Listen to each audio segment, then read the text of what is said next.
Mais effectivement, moi qui aime renouveler ma garde-robe, comment résister à des accessoires qui se vendent au poids? Voilà, voilà. C'est ce que j'explique tous les jours à mon banquier. Comment voulez-vous que je résiste?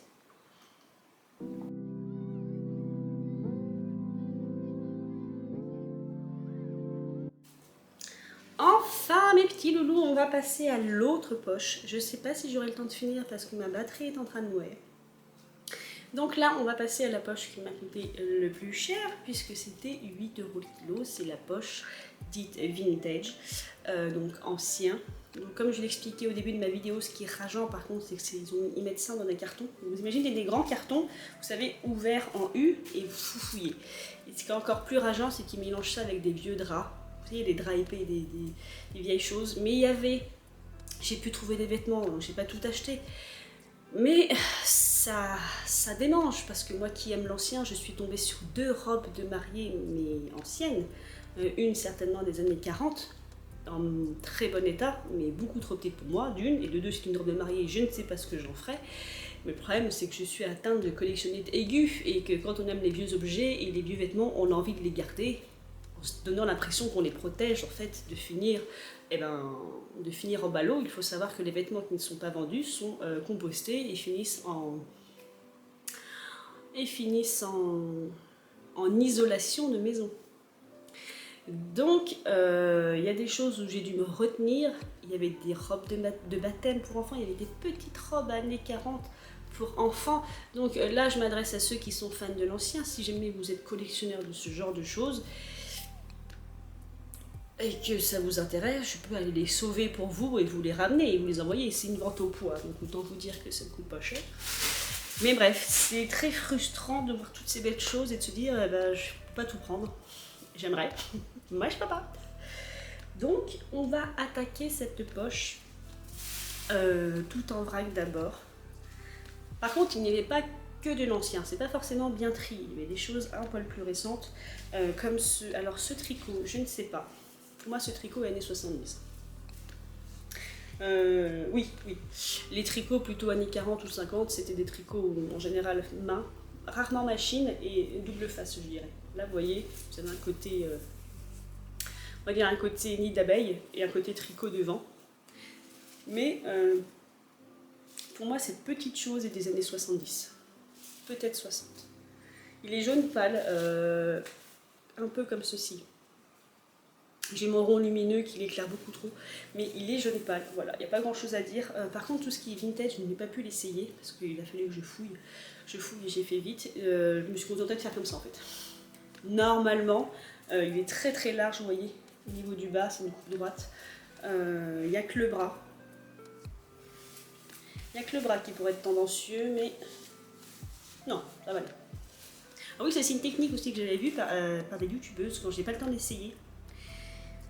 Et que je sens que tout va aller, mais j'ai un doute au niveau des bras, j'enfile à l'envers en fait. Voilà, c'est une technique de chacal, mais quand vous avez des gros bras, j'ai vraiment des gros bras. Quand vous avez des gros bras comme moi, c'est très délicat. Et au moins, je sais que le bras va passer. Voilà. Si vous vous demandez ce que je fais.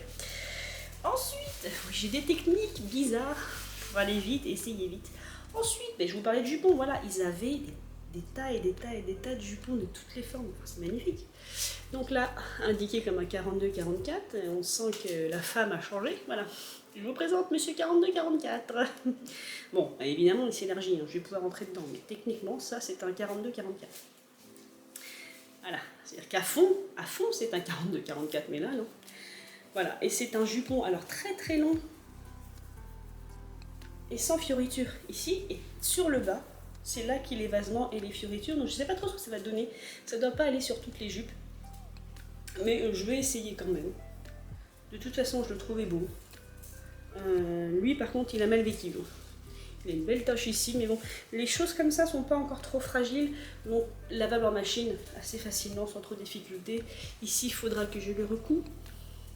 La petite dentelle qui fait le tour, vous voyez, elle pendouille, elle s'est décousue, mais rien de grave. Voilà, c'est pareil, c'est entouré de dentelles que j'imagine dentelle mécanique. Comme ceci, blanc, rien d'extraordinaire. C'est un jupon. Je crois que j'en ai un autre ici. Alors ça, c'est mes jupons préférés. Ils sont en coton, ils sont épais. L'hiver, c'est le bonheur, mais c'est des petites tailles. Donc je prie, je pense que je vais prier et arrêter de manger. J'ai un petit tour de taille, je grossis de partout mais pas beaucoup de tour de taille, donc j'ai encore de la chance, je peux rentrer dedans je pense, sachant qu'en plus il est très large, il s'évase tout de suite. Il est fait pour une robe, ce que je dirais une robe en corolle, ouh, je vais y arriver, ou en A-line, mais peut-être que vous l'entendez, il est blanc, il est très épais, il est en coton, donc ça c'est clairement les jupons que je préfère, l'hiver ils sont parfaits, et le détail est en bas, voilà. Je vous laisse admirer le détail en bas du jupon. Voilà, il y a des gens qui me demandent des fois comment je fais pour survivre en jupe l'hiver. Jupon et collant, voilà. Comme faisaient nos grands-mères finalement. Je vous dirais que le seul moment où je n'aime pas porter de jupe, c'est quand il pleut. Et je ne sais pas pourquoi. Quand il fait froid et sec, je ne sens pas le froid à travers mes jupes, si je suis bien couverte. Mais quand il pleut, je n'aime pas avoir de jupe. Je ne sais pas pourquoi. Alors, dans la série non-vêtements, parce que je vous disais, ils vendaient plein de choses, il y avait des chemins de table. C'est le mot que je cherchais tout à l'heure. Ou des dessus de table. Il y avait celui-ci. Je ne sais pas si celui-ci est très très vieux, mais je ne sais pas pourquoi. La couleur et le motif me plaisaient beaucoup. Parce que c'est vert, mais de plus près, j'aimais bien le combo couleur. Vous avez bleu et rose. Voilà. Et du coup, j'en ai pris deux. Je ne sais pas encore ce que j'en ferai. J'en ai pris deux comme ceci, je suppose qu'ils sont en coton aussi. Et ils sont très mignons. Ensuite, vous avez ce petit chemisier. Alors, ce chemisier-là, je ne sais pas. Je ne saurais pas vous dire la date. J'ai un chemisier années 50 qui ressemble beaucoup à la structure. D'abord, le tissu il ressemble beaucoup. Et vous voyez, il y a des boutons. Et ces boutons, en fait, se portent à l'arrière. C'était très courant dans les années 40 et 50, peut-être même 60, d'avoir le boutonnage à l'arrière. Je ne sais pas si vous voyez bien, voilà. Et en fait, vous boutonnez, voilà, tout le long. Il a une couleur assez étonnante, c'est pour ça que c'est l'âge qui me perturbe. Il a des motifs gris et noirs bleutés. Et il a été fait, alors je pense, je vais le retourner. Ah non, je pensais qu'il a été fait main, mais non. Effectivement, parce que j'ai pas eu le temps de pousser mes...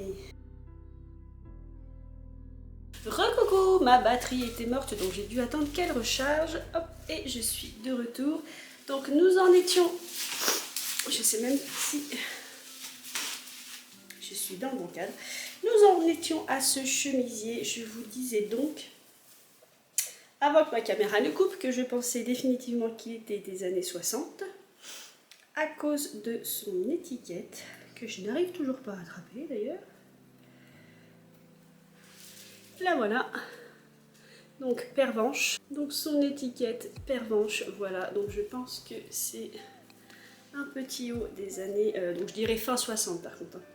Et il est en tergal. Alors oui, il date vraiment... certainement des années 60, il a ceci, alors il faut que je vérifie, on peut reconnaître l'âge des vêtements avec les codes, vous avez Z quelque chose, ça me parle mais je sais plus ce que ça veut dire, en tout cas, si c'est la marque Tergal, c'est fin 60, début 70, d'ailleurs, oui j'ai un chemisier, j'en ai déjà un comme ceci de la fin des années 50, mais j'en ai un des années fin 60, début 70, que vous voyez souvent, enfin que vous avez vu dans mes deux premières vidéos, les aventures de Ginette. J'ai un tergal vert à pois noirs. Donc c'est à ça que celui-ci me faisait penser. Alors celui-ci, comme je vous disais, j'ai pas pu les essayer, donc je ne sais pas s'il me va. On verra bien, j'essaierai ça tout à l'heure. Je vais mettre ça là. Ensuite, donc je me suis pris un autre chemin de table. Je ne sais pas ce que j'ai avec les chemins de table. Mais c'est pareil, je n'ai pas pu résister à ces broderies. Voilà, je le trouvais très très beau. Il n'a rien pourtant d'extraordinaire. Il est très épais, mais voilà comment il est. En liseré bordeaux, le fond est crème et avec tous ces petits motifs. Voilà, c'est un beau chemin de table. Je pense que les chemins de table verts, je les mettrai sur ma coiffeuse qui prend énormément la poussière. Voilà, je verrai quand je serai bien installée parce que mon dressing n'est toujours pas fait vu que j'ai pas le temps et donc j'en ai partout, mais voilà, celui-ci trouvera bien un endroit où se mettre. En tout cas, je l'ai trouvé très très beau, il est très très épais, très très beau. Ensuite, alors ensuite, chose rare, fait très très rare dans cette friperie, il y avait des chapeaux. Et vous connaissez mon amour des chapeaux. Le voilà, donc il est tellement en mauvais état que je ne sais même pas ce à quoi il est censé ressembler. Vous voyez, là il est taché carrément, je ne sais pas ce que c'est. Je ne sais pas si je vais réussir à le ravoir. Ici on voit le fond du chapeau, donc vous savez, espèce de grillage qui fait la structure du chapeau. Donc le tissu a bougé, il a dû se découdre. Il est très ancien. Il a un joli détail ici, voilà. Il est très ancien, je pense des années 30, peut-être même des années 20, fin 20, début 30. Ce qui le tenait autour, vous avez une espèce de tige là au milieu, elle est cassée à un endroit. Donc je ne sais pas trop comment je vais le ravoir, et à mon avis, donc là il a encore son élastique, donc c'est-à-dire qu'il devait, cet étrange élastique est dans ce sens. Pour moi, quand l'élastique est plus basculé à l'arrière, c'est qu'il se porte comme ça, mais le petit nœud est là. Donc, c'est même pas un petit nœud d'ailleurs, c'est très bizarre, je pense que ça doit être décousu. Je ne sais pas trop, le galon il est comme ça. Est-ce que ça servait à mettre autour de la tête? Pour moi ça ferait très chapeau de deuil années 30. Vous savez, souvent les femmes portaient le deuil longtemps, et on a des images où des femmes portaient ce genre de chapeau. À creuser, parce que là il n'a tellement pas de forme, enfin il était écrasé, vous voyez, j'ai essayé de le retourner pendant que je vous parle, mais j'arrive vraiment pas à le ravoir. Donc, est-ce que ce galon à la base faisait le tour du chapeau et s'est défait? Voilà, peut-être ça en fait. Peut-être que le galon faisait le tour. Parce que pour moi, si l'élastique, vous voyez, est aux 3/4 ici, c'est qu'il se portait comme ça. En fait, l'élastique se met à l'arrière de la tête et c'est ainsi qu'il se tenait. Donc, il devait être posé comme ça. Bref, déjà, on va voir si je peux le laver, si j'arrive à le reformer à la chaleur. Bon, là, clairement, la tige qui est dedans, elle est cassée. Je sens qu'elle pointe ici. Je sais pas trop, mais c'est tellement rare de trouver des chapeaux là-bas. Sachant que là-bas, comme je le répète, hein, là aussi, vous avez un bout de tige de cassé, là, ça ressort. C'est vendu au poids, donc je ne pouvais pas le laisser dans cet état. Voilà. Donc, je vais voir si j'arrive à le sauver. C'est pas dit. Sauver des chapeaux, c'est pas mon truc. Mais en tout cas, essayer de le nettoyer et lui redonner forme, ça, on peut y croire. Ensuite, il y avait ce chemisier marqué comme un 44. Je ne saurais pas vous dire de quand il date, clairement. Les boutons sont en plastique, donc je pense qu'il n'est pas si ancien, toute proportion gardée. Hein. C'est pas un corsage du début du siècle, hein. C'est pas... Je dirais que ce n'est pas... Comment vous dire? Il n'est pas vieux, mais il n'est pas récent. Alors, comment vous dire ça?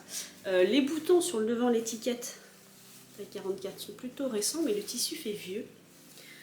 Comment vous dire? Je pense qu'il doit être des années 60. Ou des années 60 peut-être, ou 70. Mais il a une coupe et un tissu qui pourrait le faire passer pour plus vieux. Je ne sais pas si vous voyez ce que je voulais dire. Vous voyez, là vous avez les manches bouffantes. Vous avez... les manches ont un détail de revers, voilà. C'est des manches 3/4 et elles ont le détail, c'est-à-dire enfin 3/4. Si c'est ça, ce sont des manches 3/4, vous voyez. Et elles ont un détail, donc peut-être fin 50, début 60. Je m'interroge sur celui-ci. Non, peut-être pas fin 50, j'exagère. Années 60, début 70 peut-être. Mais clairement, il n'y aurait pas ce genre de bouton et l'étiquette, le tissu pourrait faire penser à un tissu un peu plus ancien. Quoique un peu trop brillant peut-être. Mais en tout cas, je crois que celui-ci, j'avais dû l'essayer vite fait. J'avais dû essayer de le passer au niveau des bras. Vous savez comme je fais là, à l'envers. Et oui, normalement, alors ça va être juste. Si jamais c'est pas ma carrure. Et vous voyez comment c'est fait là? Ce genre de détail, hein, assez sophistiqué quand même. Donc peut-être oui, début 60. Je verrai à l'essayage. Si jamais la carrure est juste, je ne pourrai pas rentrer dedans. À voir. Alors, toujours mes petits jupons. Alors celui-ci est vraiment très très beau. Et il est vraiment très très à l'envers. Si je vous le mettais dans le bon sens, ce serait mieux. Voilà. Voilà, un petit jupon. C'est bien parce que l'élastique est encore là, était très très grand. Donc je sais que je vais rentrer dedans. Et avec ce genre de détail, je vous le mets de plus près parce que c'est vraiment très joli. Voilà. C'est très très beau. Et vous avez la même chose en transparence en bas. Voilà, l'élastique est toujours là. Bon, il est usé, il s'effiloche en haut, mais bon, ça reste un vêtement, ça reste un sous-vêtement, donc ce n'est pas gênant.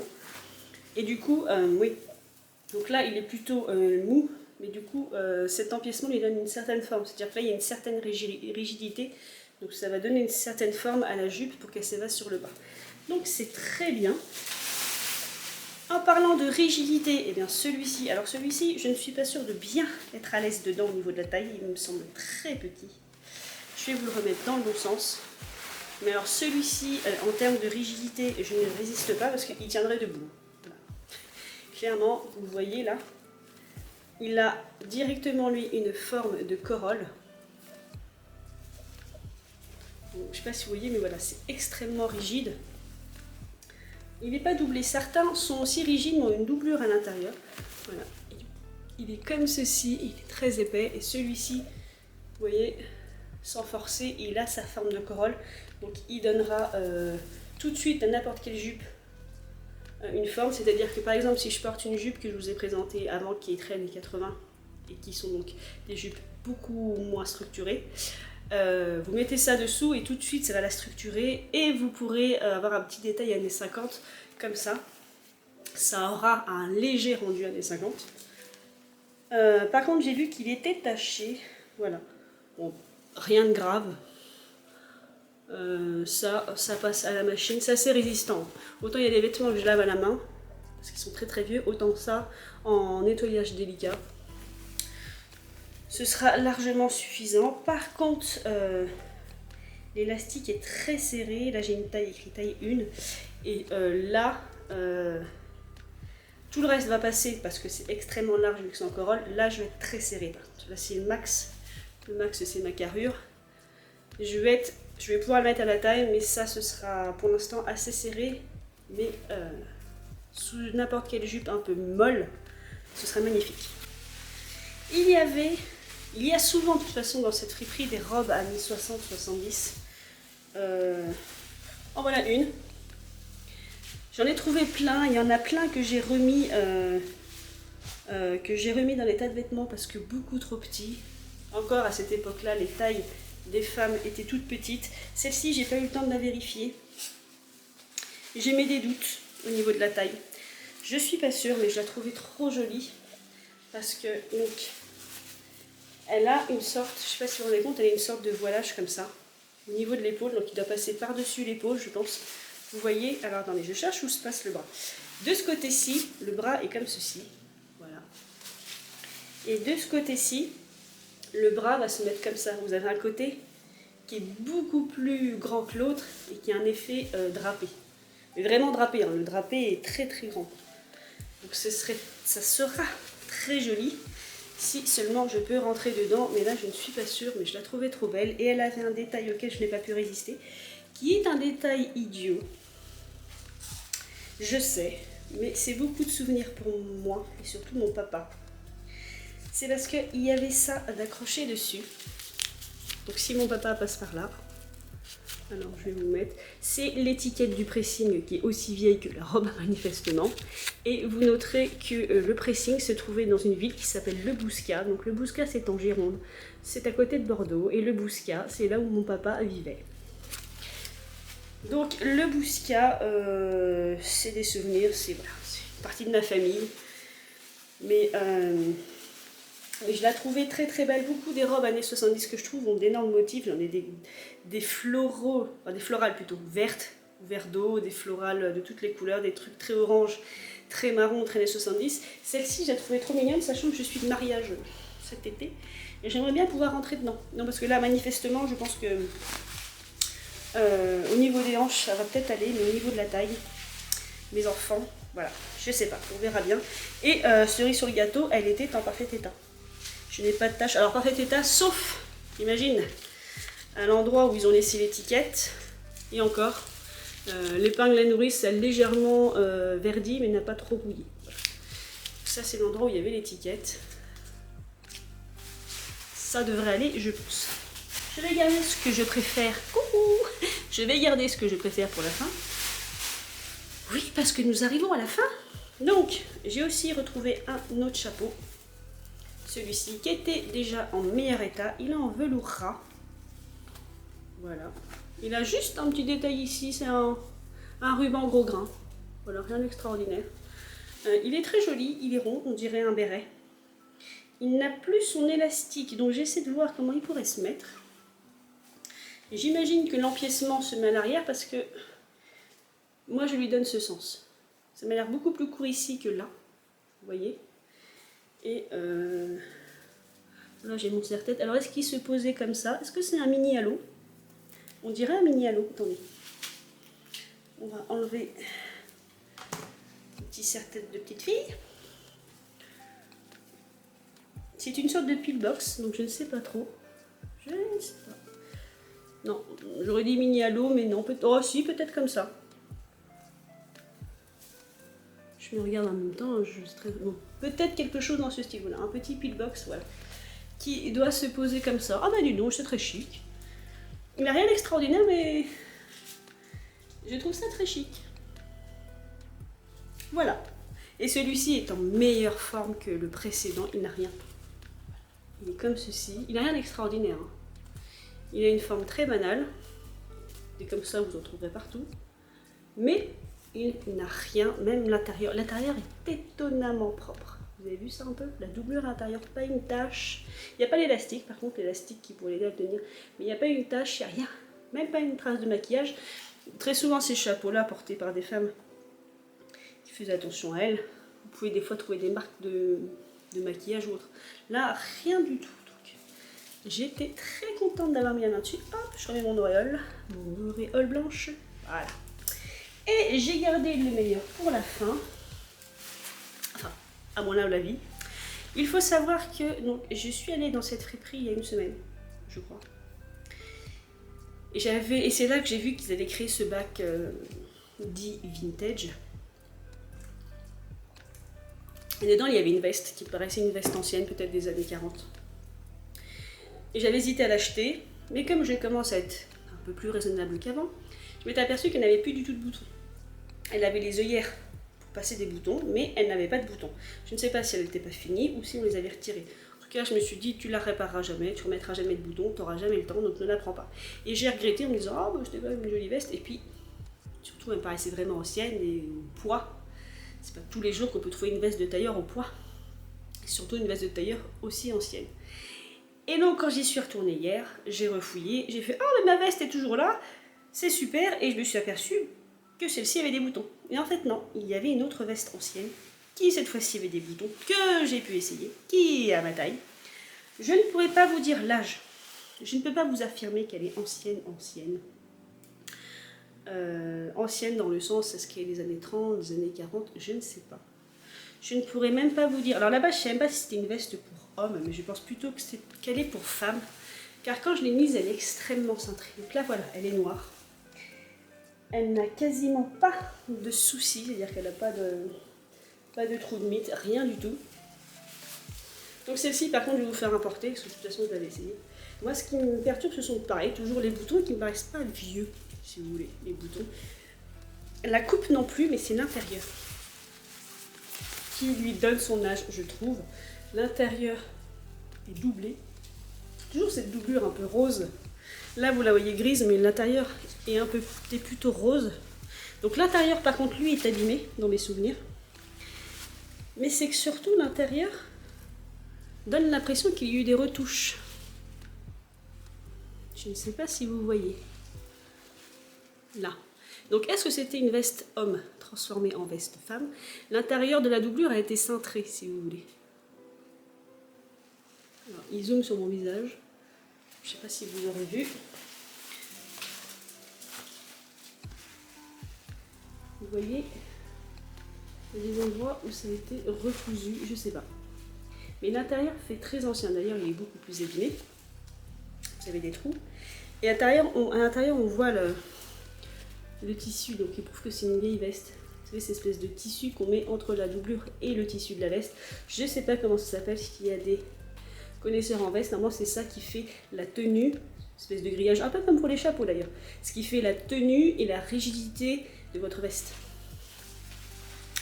Mais l'intérieur de la doublure est manifestement cousu main.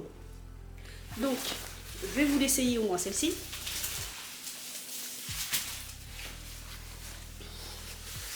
Hop. Donc, elle me va juste. C'est-à-dire qu'elle me va, mais il ne faut pas que j'ai un gros pull dessous. Donc, vous voyez, elle me va vraiment juste. Donc, elle me va comme ceci. Donc, voilà comment elle se tient. Vous voyez là, les poches, avec deux petites poches donc de chaque côté. Elle est très cintrée. Ce n'est pas que du fait du bouton. C'est que même quand on la met, elle est très structurée. On sent qu'elle a été vraiment cintrée en fait. Pour ça, je ne sais pas si c'est un costume homme qui a été retaillé pour femme. Mais en tout cas, avec mon pantalon à pois, c'est pas terrible. Mais avec genre la petite jupe noire que je vous ai montrée au tout début, la petite jupe noire qui avait un petit détail en V en bas, jupe enfin noire, bleu marine, qui avait un détail en V en bas pour qu'il y ait un bout de tissu, qu'on puisse mieux se déplacer, pour rajouter un bout de tissu en plus. Et bien je pense que ça irait très bien. Mais voilà mes petits loulous. Donc je vais vous mettre ça plus près. Voilà comment elle se présente. Alors les boutons sont très récents. Vous avez deux boutons ici. Il y en a un seul qui est actif. Donc voilà, si vous avez plus d'idées, voilà pour la poche. Et surtout, il y a un détail à l'intérieur que je ne vous ai pas montré, qui m'intrigue beaucoup, qui me parle, mais je ne sais plus pourquoi. C'est ce détail-ci. Alors, je ne sais pas si c'est la signature du couturier, en fait, ou de la couturière, mais c'est une signature pour moi. Je ne sais plus ce que ça signifie. Moi, je vois des chiffres. Il y a un 4. Là, ce serait un F, mais on dirait, je ne sais pas si c'est des chiffres romains. Là, nous avons un 4. Alors, je vais vous mettre ça droit. Voilà, vous avez ça à l'intérieur de sérigraphie, on va dire entre guillemets, mais au fil. Quelqu'un a cousu ça au fil, si ça vous parle. Moi, ça me dit quelque chose, mais j'ai pas encore fait de recherche, ça me parle ça. On va la retirer. Elle n'a pas de bouton au niveau des manches, je ne vous ai pas montré les manches. Les manches sont comme ceci en fait, elles sont ouvertes. Je la trouve très masculine, c'est pour ça que je me demande si c'est pas une veste masculine. Une veste de tailleur pour homme, transformée par une femme pour une femme. Et donc voilà mes petits loulous, ce sera la fin de ce gigantesque haul. Donc pour le coup, je mettrai cette vidéo sur mes deux chaînes, s'il y a un peu de tout, il y a pas mal d'anciens pour le coup. Et je la mets aussi sur mon autre chaîne, la classe moyenne, pour ceux qui aiment les friperies et pas forcément que les friperies qui sont liées à l'ancien. C'est pour ça que je le mets sur mes deux chaînes. En attendant, je vais boire un coup. En attendant mes petits loulous, j'espère que cette très longue vidéo vous aura plu. Je ne sais pas encore si j'en ferai deux. Si jamais c'est vraiment trop long. J'embrasse tous mes nouveaux abonnés. J'ai un peu plus d'abonnés qu'avant. Donc je me rends bien compte que plus j'offre du contenu, plus j'aurai d'abonnés. Mais je travaille et j'ai d'autres réseaux sociaux. Je fais quelques vidéos sur TikTok s'il y en a que ça intéresse. Donc j'ai une chaîne TikTok où il y a écrit Madea Victoire. Tout simplement. Mais en attendant, je suis contente que mes vidéos plaisent. J'ai eu des commentaires très encourageants, très sympathiques. Je vous remercie beaucoup pour ça. Si vous êtes de passage sur ma chaîne ou sur mes deux chaînes et que ça vous a plu, n'hésitez pas à vous abonner. Parce que c'est beaucoup de travail. Tourner une vidéo, c'est 1 heure. La montée, ça peut m'en prendre 2 à 3 heures. Et là où j'habite, uploader une vidéo, ça peut être très long. Puisque nous n'avons pas un super réseau. Donc voilà, abonnez-vous, likez, commentez surtout. Alors surtout pour la veste, s'il y en a qui ont une idée de l'inscription, parce que je vais essayer de chercher, mais c'est pas dit que je trouve. Mais voilà, en attendant, ça me fera toujours plaisir de faire des vidéos. même si j'ai très peu d'abonnés, parce qu'en fait j'aime faire ça. Donc voilà mes petits loulous, je vais conclure cette vidéo, je vous embrasse. Et surtout faites ce que vous voulez dans la vie, mais faites-le bien. À la prochaine!